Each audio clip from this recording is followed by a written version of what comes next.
নমস্কার। সংগ্রামী যৌথ মঞ্চের পক্ষ থেকে আজকের যে প্রেস কনফারেন্স করা হচ্ছে সেখানে আপনাদের স্বাগত জানাচ্ছি, আমাদের সাংবাদিক বন্ধু।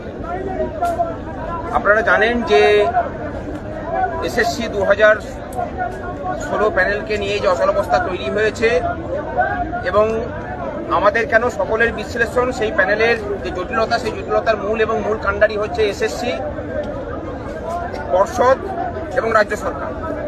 এর আগে এসএসসি যারা মাথা ছিলেন, পর্ষদের যারা মাথায় ছিলেন, তারা একাধিকবার বলেছেন যে রাজ্য প্রশাসনের শীর্ষ নেতৃত্বের ভূমিকাতেই যা কিছু ঘটনা ঘটানো হয়েছে। আমরা চেয়েছিলাম যে যেভাবে রাজ্য সরকার